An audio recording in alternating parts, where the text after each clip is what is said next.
Welcome dear रॉकर्ट्स, कैसे हैं आप सभी। आइए देखते हैं मॉन्स्टर सीरीज का पार्ट 35। पिछले पार्ट्स के लिंक्स डिस्क्रिप्शन में है, उनको जाकर जरूर देखिए और फिर आप देखेंगे कि आपको इतना मजा आएगा सीरीज में, बहुत ज्यादा। तो पिछले पार्ट के एंड में हमने देखा कि जे के ऊपर जो करप्शन का केस लगा था उसकी पहली सुनवाई के लिए वो कोर्ट आया होता है और ली और जिना की टीम भी वहां पर पहुंच जाती है। एंड इस पार्ट की शुरुआत में मोजो पैनी को कॉल करता है क्योंकि उसकी गवाही से ये केस और स्ट्रॉन्ग हो जाएगा और जे को सजा जरूर मिलेगी। पर कॉल लगता ही नहीं दोस्तों, क्योंकि पैनी का फोन तो उसके पास है ही नहीं और उसे एक दूर दराज के किसी हॉस्पिटल में, आपको पता है ना, नेल ने बंदी बना कर रखा हुआ है। और मोजो ने पैनी को जो ट्रैकर वाला ब्रेसलेट दिया था उसे पैनी ने हाथ में पहना था। उसका बटन ऑन करके वो अपनी लोकेशन मोजो को बताना चाहती है, लेकिन उसके दोनों हाथ इतने कस के बंधे हुए हैं कि वो कुछ नहीं कर पाती। एंड यहाँ कोर्ट की वेटिंग रूम में वो इंडिपेंडेंट कैंडिडेट बैठा होता है, जिसे दोस्तों हम डेनिस कहेंगे, ठीक है। लियो और जिना उससे मिलते हैं और कहते हैं कि सुनो, अगर तुमने कोर्ट में हमारे पक्ष में गवाही दी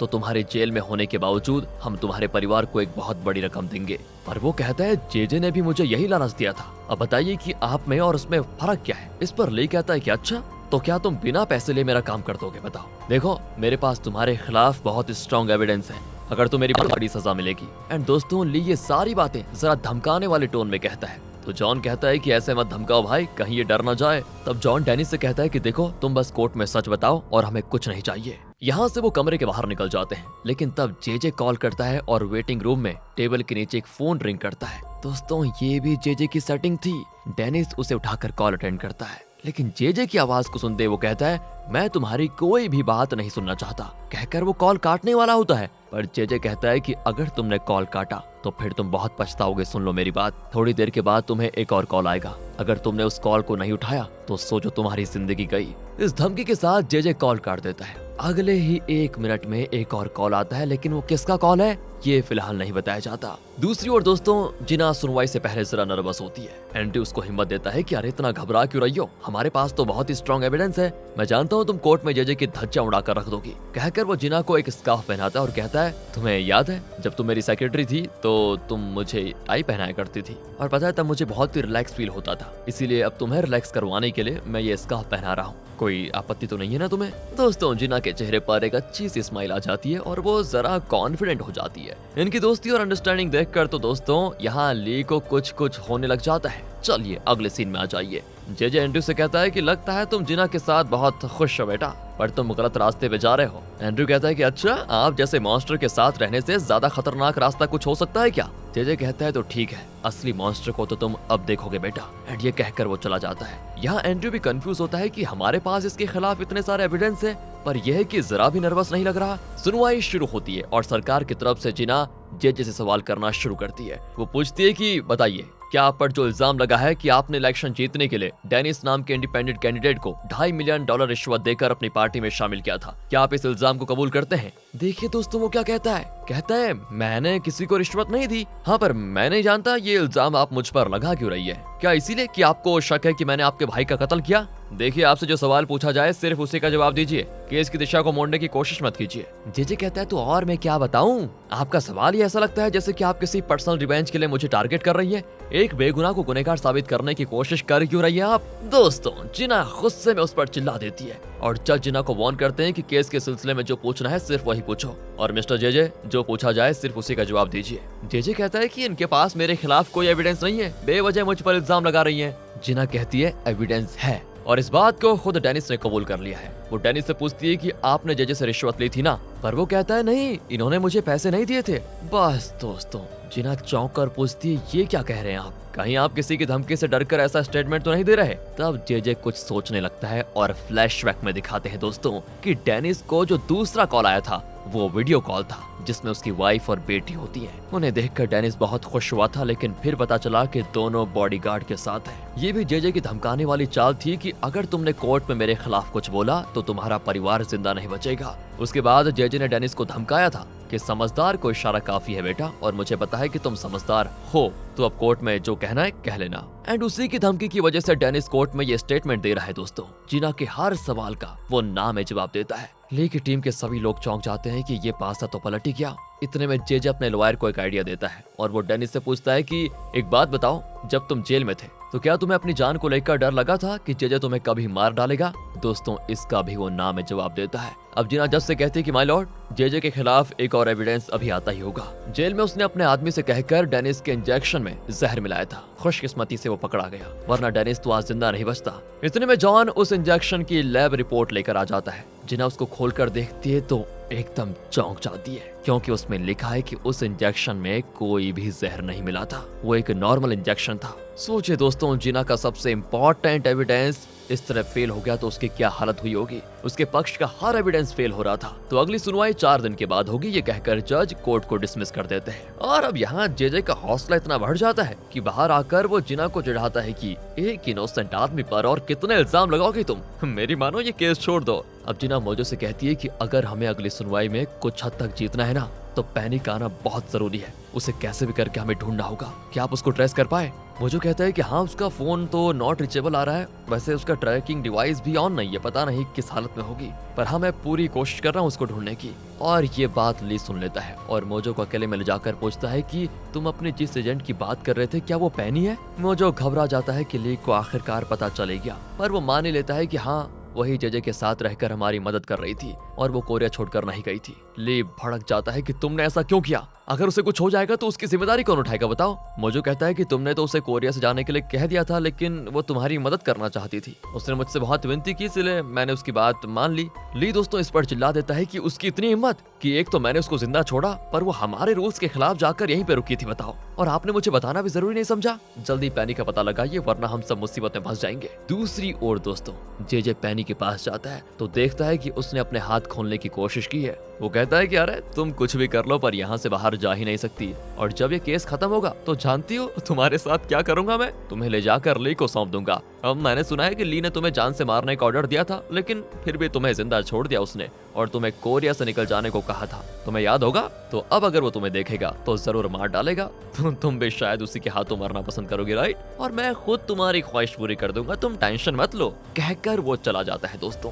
अब यहाँ पैनी को बड़ी टेंशन होती है कि भगवान कैसे बचूं मैं। दूसरी ओर चेयरमैन के पास आ जाइए दोस्तों, जो अपनी अब असली मेडिसिन ले रहा है। एंड देखिए तो अब जरा तंदुरुस्त भी हो गया है, लगता है उसकी मेडिसिन बहुत बढ़िया काम कर रही है। उसका ब्लड प्रेशर भी बहुत नॉर्मल होने लगा था, एंड इस तरह खुद को चलने लायक बनाने के लिए वो पैरों का एक्सरसाइज कर रहा होता है। पीए उसकी मदद करता है। अब एंड्रयू आकर पूछता है कि पापा, क्या आपको पता चला है कि कौन आपके मेडिसिन को चेंज कर रहा था? क्या नाथन ऐसा कर रहा था? चेयरमैन कहता है कि नहीं, मेरी वाइफ ने किया था बेटा। एंड्रयू तो शॉक हो जाता है कि ऐसा भी कहीं होता है क्या? फिर वो रेस्टोरेंट जाते हैं जहाँ चेयरमैन उसको वो वीडियो फुटेज दिखाता है। एंड्रयू को इतना गुस्सा आता है कि मतलब उसका मन कर रहा है कि वो चेयरमैन की वाइफ को मार दे, लेकिन नहीं मार सकता, उसकी एक तरह से वो माँ है। लेकिन वो ये जरूर कहता है कि पापा, अब आप इस मामले को मेरे हाथ में छोड़ दीजिए, जो करना है मैं करूंगा, आप बस अपनी सेहत का ध्यान रखिए। घर पर नाथन को दिखाते हैं, वो अपनी माँ से कहता है कि माँ, मुझसे पापा की हालत देखी नहीं जाती, आप उनके साथ ऐसा क्यों कर रही है? लेकिन दोस्तों वो कहती है, अरे छोड़ो ना बेटा, उनके साथ जो हो रहा है वो खुद भी वो डिजर्व करते हैं। इतने में पीए चेयरमैन को लेकर घर आ जाता है। नाथन कहता है कि पापा, मैं आपके लिए अच्छा खाना खरीद कर लेकर आया हूँ, प्लीज मेरे साथ बैठकर खाइए ना। फिर चेयरमैन के कमरे में जाकर वो कहता है कि पापा, मम्मी कितनी जिद्दी है, ये तो आप अच्छी तरह जानते ही है, तो फिर आप ही कॉम्प्रोमाइज क्यों नहीं कर लेते?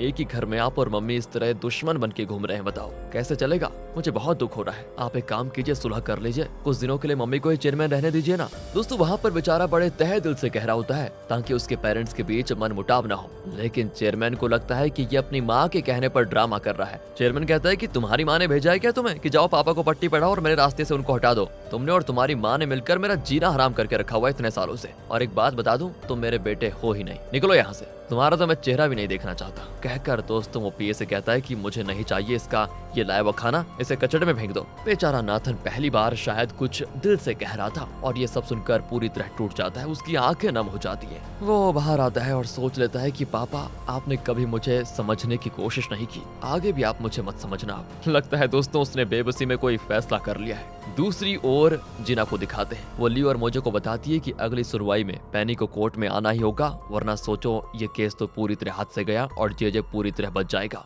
मोजो कहता है मैं ट्राई तो कर रहा हूँ, लेकिन उसका फोन स्विच ऑफ आ रहा है, जब तक वो ऑन नहीं होता तब तक उसके हाथ पे बंधे ट्रैकिंग डिवाइस का लोकेशन हम पता नहीं कर पाएंगे। दूसरी ओर जेजे पैनी के पास जाता है और कहता है कि कल दूसरी और आखिरी सुनवाई है मेरी जान, उसमें साबित हो जाएगा कि मुझ पर झूठा इल्जाम लगाया गया है और फिर मैं एकदम आजाद हो जाऊंगा। और हाँ, अगर तुमने मुझे धोखा नहीं दिया होता तो आज तुम मेरे घर में साथ होती, क्योंकि तुम मुझे बहुत अच्छी लगती थी। खैर, कल मैं तुम्हें ली के पास लेकर जाऊंगा और फिर तुम्हारी जान उसके हाथ में होगी। देखते हैं वो क्या करता है। लो अभी पानी पी लो, 2 दिन से तुमने कुछ भी नहीं पिया है। वैसे भी कहकर वो पैनी को पानी पिलाता है और पानी मुंह में लेकर जेजे के मुंह में वो थूक देती है। दोस्तों हाँ, जेजे अपना मुंह पोंछ कर कहता है कि कल तुम्हारी जिंदगी का आखिरी दिन होगा। इस तरह उसको धमका कर वो चला जाता है। यहाँ चेयरमैन वेट लिफ्टिंग कर रहा होता है। अचानक पिया आकर कहता है कि सर, आपकी वाइफ आ रही है, जल्दी बीमार वाली एक्टिंग कीजिए। वो भी वेट रखकर जल्दी से चेयर पर बैठ जाता है और बड़बड़ाने लग जाता है कि हाय, दर्द के मारे मेरी जान निकल रही है। उसकी वाइफ आकर कहती है कि अच्छा, एक बात बताइए, आपने मेरे बेटे को क्या कहा?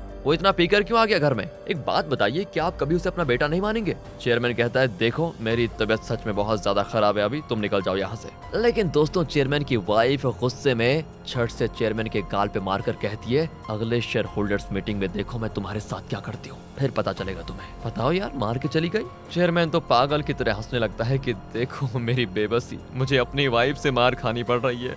दूसरी ओर एंड्रयू नाथन के असिस्टेंट को बुला भेजता है और कहता है कि मेरे पापा की सेहत के साथ जो खिलवाड़ किया गया है, उसे षड्यंत्र में तुम भी शामिल हो ना। एंड अब वो घबरा जाता है और कहता है, सर ये आप क्या कह रहे हैं? देखो बनो मत, मेरे पास प्रूफ है कि चेयरमैन की वाइफ के कहने पर ही तुमने पापा के मेडिसिन को चेंज किया था। वो दोस्तों डर के मारे एंड्रयू के पैर पकड़ लेता है कि प्लीज सर, किसी को मत बताइए, मेरी जिंदगी बर्बाद हो जाएगी। एंड्रयू कहता है, ठीक है, अगर तुम चाहते हो कि मैं किसी को ना बताऊं तो उस दिन जिन शेयर होल्डर्स को चेयरमैन की वाइफ ने मेरे खिलाफ भड़काया था, उन्हें कॉल करके कहो कि चेयरमैन की वाइफ उनसे बात करना चाहती है। एंड वो भी डर के मारे उन सभी को मीटिंग रूम में बुला लेता है। वो सभी तो चेयरमैन की वाइफ को एक्सपेक्ट कर रहे थे, लेकिन वहाँ एंड्रयू की एंट्री होती है। वो पूछते हैं कि तुम यहाँ पर क्यों आ गए? एंड्रयू कहते हैं, वो तो मैं बाद में बताऊंगा, पर आप सब एक बात बताइए कि इस कंपनी में इन्वेस्ट करने के पीछे आपका मकसद क्या था? आपका सबसे बड़ा डर क्या है डोडो ग्रुप को लेकर? एक आदमी कहता है कि हम चाहते हैं कि डोडो ग्रुप का शेयर वैल्यू ऊपर जाए, कंपनी तरक्की करे और हमें ज्यादा से ज्यादा मुनाफा मिले। उसके लिए जो करना होगा वही हम करेंगे। एंड्रयू कहता है, अच्छा ये बात है, तब तो आपको शेयर होल्डर्स मीटिंग में चेयरमैन की वाइफ को या नाथन को वोट करना ही नहीं चाहिए। जानना चाहते हैं क्यों? पूछकर दोस्तों वो वीडियो फुटेज दिखाता है जिसमें चेयरमैन की वाइफ चेयरमैन के मेडिसिन के बदले नकली मेडिसिन रख रही है। मेरे पापा की जान लेने की कोशिश की है इस औरत ने। अगर ये वीडियो मैंने लीक करवा दिया तो जानते हो क्या होगा? किसी को डोडो ग्रुप पर विश्वास नहीं रहेगा और डोडो ग्रुप का नामो निशान मिट जाएगा। फिर कहां से मिलेगा मुनाफा आप सभी को? अगर आप डोडो ग्रुप की भलाई चाहते हैं तो सुनो, अगले शेयर होल्डर मीटिंग में आप मुझे सपोर्ट करेंगे। कहकर एंड्रयू वाइन ग्लास उठाता है एंड इस पर सभी उसे सपोर्ट करते हुए अपने ग्लासेस उठाकर चीयर्स करते हैं। दोस्तों अगले दिन आखिरी सुनवाई के लिए नेल भी तैयार हो रहा होता है। वो जेराल्ड से पूछता है कि पेनी सेफ तो है ना, कहीं वो बचकर भाग तो नहीं जाएगी? कहता है, नहीं सर, अगर उसको बचकर निकलना होगा तो उसको दीवार तोड़नी होगी और उसके हाथ तो बंधे हुए हैं, इसलिए फिक्र करने की कोई बात ही नहीं है। नील कहता है, कल मुझे बुरा सपना आया था, मुझे लगता है कि हॉस्पिटल कॉल करके एक बार पूछ लेना चाहिए। जेराल्ड कहता है कि सर, पर आप अपने फोन से मत कीजिए वरना पकड़े जाने का डर है। पेनी का फोन तो आपके पास है ना, उसे ऑन करके कॉल कीजिए। अब नेल जैसे उस फोन को ऑन करता है तो यहाँ जिना की टीम को अलर्ट मिल जाता है। जॉन तुरंत जिना से कहता है कि पेनी का फोन ऑन हो गया है, अब पेनी की लोकेशन हमें मिल गई है। दोस्तों वो उस नंबर पर कॉल करते हैं तो नेल अटेंड करता है एंड उसकी आवाज को सुनते ही जॉन पहचान जाता है कि जरूर ये नेल है और उसी ने पेनी को किडनैप करके रखा हुआ है। वहाँ पेनी को दिखाते हैं उसने रस्सी खींच कर उसको ढीला कर दिया था और अपने हाथ निकाल लिए थे। हालांकि उसके हाथों में चोट भी आ गई थी। वो अपने ब्रेसलेट के ट्रैकिंग डिवाइस को ऑन करने में सफल हो जाती है। दोस्तों यहाँ ली को भी पता चल जाता है कि पेनी नेल के कब्जे में है। इतने में मोजू आकर उसे पेनी का लोकेशन बताता है तो ली कहता है कि वो हॉस्पिटल से बहुत दूर है, सड़क से गए तो हम उसे वक्त पर कोर्ट पर नहीं ला पाएंगे, हमें हेलीकॉप्टर में जाकर उसको लाना होगा। लेकिन उस हॉस्पिटल में हमें अलाउ नहीं किया जाएगा ना, इसलिए आप वहाँ के लोकल पुलिस स्टेशन को कॉल कीजिए कि उस हॉस्पिटल में एक कत्ल हुआ है और हम भी पुलिस के साथ हॉस्पिटल के अंदर चले जाएंगे। मैं अभी हेलीकॉप्टर का इंतजाम करता हूँ। इस तरह दोस्तों एक ही मिनट में ली झट से पूरी प्लानिंग कर लेता है। यहाँ जिना और जॉन सोच लेते हैं कि बस जब तक पेनी ली को कोर्ट नहीं लाता तब तक इन्हें किसी तरह कोर्ट की प्रोसीडिंग्स को खींचना होगा, यानी मतलब एक्सटेंड करना होगा फालतू की बातें कर करके। उसके लिए इनको कोई चाल चलनी होगी और इनके प्लान से एकदम बेखबर जे जिना से कहता है कि अच्छा एक बात बताओ, अब तो तुम्हारे पास कोई एविडेंस नहीं होगा। हाँ, मैं ये केस जीत जाऊंगा और जीतते ही मेयर बन जाऊंगा, फिर देखना मैं एक एक करके तुम सबका खात्मा कैसे करता हूँ। जिना भी उसको चिढ़ाती है कि जब लोग ओवर कॉन्फिडेंट हो जाते हैं ना, उनका दिमाग अपनी जगह से खिसक जाता है और उनकी हार होती है। फिर दोस्तों हॉस्पिटल में आ जाइए। एक नर्स पैनी को स्पॉन्ज बाथ देने आती है और पैनी ऐसे बैठी होती है जैसे कि उसके हाथ बंधे हुए हैं। अचानक हेलीकॉप्टर की आवाज सुनकर नर्स चौंक जाती है कि यहाँ पर कौन हेलीकॉप्टर लेकर आ गया और वो भी इतनी नीचे क्यों उड़ रहा है। दोस्तों पैनी को तो तुरंत एहसास हो जाता है कि उसे बचाने के लिए मोजो और ली आए होंगे। ली और मोजो हॉस्पिटल के बाहर खड़े होते हैं। ली जिना को कॉल करके कहता है कि हम 1 घंटे में पैनी को लेकर कोर्ट पहुंच जाएंगे, तब तक तुम कुछ भी करके कोर्ट की प्रोसीडिंग्स को एक्सटेंड करो। हाँ मैं पूरी कोशिश करूंगी पर तुम जल्दी आ जाना, कहकर वो कॉल काट देती है। इतने में लोकल पुलिस भी हॉस्पिटल आ जाती है एंड ये लोग उनके पीछे पीछे अंदर चले जाते हैं। पुलिस वहाँ के स्टाफ को बताती है कि हमें इन्फॉर्मेशन मिली है कि यहाँ किसी का कत्ल हुआ है। इतने में ली पैनी को पुकारते हुए अंदर भागता है एंड वो उसे रोकने की बहुत कोशिश करते हैं, लेकिन ली उनको चकमा देखकर अंदर चला जाता है। दोस्तों कोर्ट में जिना कहती है कि मैं कुछ और विटनेसेस से पूछताछ करना चाहती हूँ। जेजे चौंक जाता है कि आप कौन सा विटनेस लेकर आ गई। असल में दोस्तों इंडिपेंडेंट कैंडिडेट डेनिस के साथ मिलकर जिन लोगों ने उसके लिए प्रचार किया था उन्हें जिना विटनेस के तौर पर लेकर आई थी। जेजे को समझ नहीं आता कि इनके स्टेटमेंट का क्या करेगी एंड जज भी चौंक जाते हैं कि तुम करना क्या चाहती हो और आखिरी सुनवाई में इतने सारे विटनेसेस के स्टेटमेंट को लेकर तुम साबित क्या करना चाहती हो। इसमें तो बहुत देर लग जाएगी। पर जिना कहती है कि सच को सामने लाने के लिए थोड़ा तो इंतजार करना पड़ेगा ना, इसीलिए मैं एक एक करके पूछताछ करना चाहती हूँ जिससे और कई सच्चाइयां कोर्ट के सामने आ जाएंगी। इस पर फिर क्या था, जज भी मान जाते हैं कि ठीक है लेकिन जल्दी पूछताछ शुरू करो। दूसरी ओर दोस्तों ग्रे पैनी को देख लेता है और फिर वो तुरंत उस कमरे में जाकर पैनी को छुड़ा लेते हैं। इतने में ली भी आ जाता है और गुस्से में पैनी को देखता है। वो बेचारी कहती है कि मुझे माफ कर दो। ली कहता है कि मैंने बॉस से बात कर ली है। तो मुझे पूछता है उन्होंने क्या कहा। बॉस ने फैसला मुझ पर छोड़ दिया है। ये सुनकर सभी को तसल्ली हो जाती है कि चलो पैनी की जान बच गई, क्योंकि ली कभी पैनी को मार नहीं सकता। तो वहाँ कोर्ट में जिना सारे विटनेसेस से एक ही सवाल कर रही होती है। तो जेजे का लॉयर कहता है ऑब्जेक्शन योर ऑनर, हमारी समझ में नहीं आ रहा कि सरकारी वकील एक बेहुदा सवाल को बार बार हर किसी से पूछकर पता क्या लगाना चाहती है। किमी नाथन से कहती है तुम्हें नहीं लगता कि ये जानबूझकर सुनवाई का टाइम बढ़ाने की कोशिश कर रही है। हाँ छोड़ो ना, बढ़ाकर भी होने क्या वाला है। और तभी नेल और जेराल्ड कोर्ट में आते हैं। नेल तो बड़ा खुश होता है कि थोड़ी देर में जेजे छूट जाएगा और मेयर बन जाएगा, फिर तो अपना ही राज होगा। और यहाँ एंट्री होती है ली की। उसके साथ पैनी को देखकर नेल तो बौखला जाता है। कोर्ट रूम में जिना जज से कहती है कि मेरी आखिरी विटनेस इस केस में दूध का दूध और पानी का पानी करने वाली है। जेजे को लगता है कि ये भी कोई नकली विटनेस होगा जिसको जिना ने अरेंज किया है। और तब ली पैनी को लेकर एंटर करता है। पैनी को देखकर जेजे के पसीने छूटने लगते हैं और यहाँ पर ली जेजे को देखकर एक बढ़िया वाली स्माइल करता है। ओ यार पार्ट 35 का एंड भी यहाँ पर हो गया। बस इंतजार कीजिए अगले पार्ट का, और आगे के पार्ट्स देखना चाहते हैं तो सीरीज की वीडियो को लाइक ज्यादा से ज्यादा शेयर करना दोस्तों प्लीज। मिलते हैं आपसे अगली वीडियो में, ध्यान रखिएगा अपना and finally thanks for watching.